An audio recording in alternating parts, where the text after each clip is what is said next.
আর জেনেছি মাধ্যাকর্ষণ শক্তি এক সম্ভাবনাময় পদ্ধতি, যাকে কাজে লাগিয়ে গ্রহাণু আর পৃথিবীর মধ্যে সংঘর্ষ প্রতিহত করা যায়।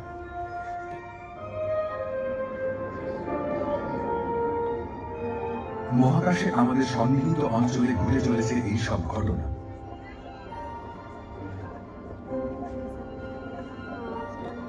কিন্তু ব্রহ্মাণ্ডের বাকি অঞ্চলে কি ঘটে চলেছে? ভবিষ্যতে বা কি ঘটবে? আরো কত মহাজাগতিক সংঘর্ষ আমাদের জন্য অপেক্ষমান?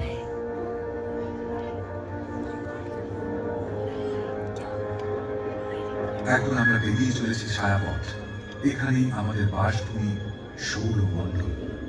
ছায়াপথ হল লক্ষ লক্ষ নক্ষত্র আর সহস্র কোটি গ্রহের বাসভূমি আর বিপুল পরিমাণ গ্যাস ও ধূলিকণার সমষ্টি। নক্ষত্রপুঞ্জের অবস্থানরত বেশিরভাগ নক্ষত্র পরস্পরের থেকে এতটাই দূরে যে তারা কদাচিৎ সংঘর্ষ ঘটায়। কিন্তু কিছু বিরল ব্যতিক্রম রয়েছে।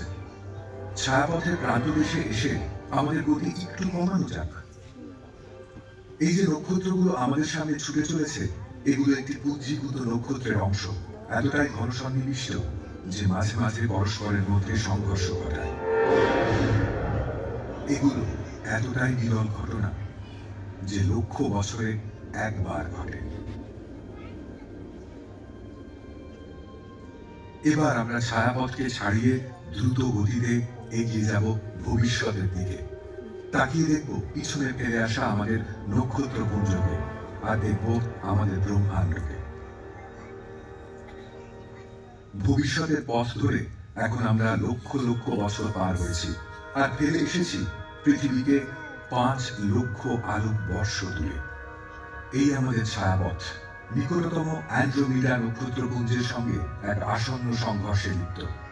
প্রতি সেকেন্ডে এখন আমরা ছুটে চলেছি আলোর গতিতে।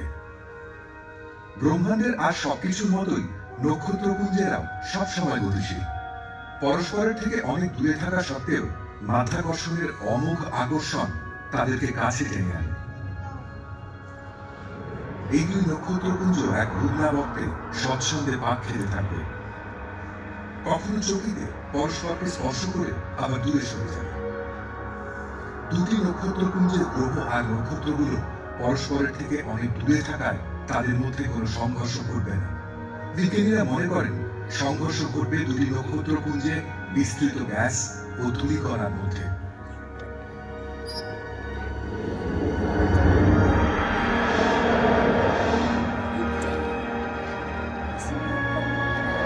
আর এই সংঘর্ষের পরিণতিতে জন্ম নেবে অসংখ্য গ্রহ আর নক্ষত্র। অবশেষে লক্ষ কোটি বছর পরে ছায়াপথ আর অ্যান্ড্রোমিডা এক নতুন অতিকায় নক্ষত্রপুঞ্জে পরিণত হবে। নক্ষত্রপুঞ্জের জন্মাবর্তে সংঘর্ষ একটি স্বাভাবিক ঘটনা। আমাদের ছায়াপথ জন্ম নিয়েছিল ছোট ছোট অনেক নক্ষত্রপুঞ্জের পরস্পরের সংঘর্ষে। সংঘর্ষ ছাড়া ছায়াপথের অস্তিত্ব থাকতো না আমাদের কোনো অস্তিত্ব। মহাজাগতিক সংঘর্ষ চলমান ও দীপ্ত সৃষ্টি করেছে এমন অনেক কিছুই যা আপাত সৃষ্টি করেছে উজ্জ্বল চাঁদ, সূর্যের উষ্ণতা ও আলো, ঋতুর বৈচিত্র্য আর অবিরাম সমুদ্র সৈকত সিক্ত করা ঢেউয়ের সারি। সংঘর্ষের প্রভাবে ডাইনোসরেরা হলো প্রাগৈতিহাসিক। বদলে গেল মহাকাশের মানচিত্র, বিবর্তিত হলো নক্ষত্রপুঞ্জ, জন্ম নিল অগণিত নক্ষত্র আর নতুন জগৎ। বিবর্তনশীল এই সুবিশাল মহাকাশে এক অতি ক্ষুদ্রাংশ দখল করে রয়েছে মানুষ।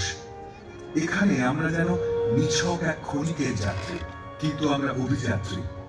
বুঝতে চাইছি মহাকাশের চির পরিবর্তনশীল প্রকৃতিকে। আমাদের সীমাহীন কৌতূহল হয়তো উন্মোচন ঘটাবে এমন এক অজানার, যা আসলে আরো এক মহাজাগতিক সংঘর্ষের ভাঙা পরামর্শ।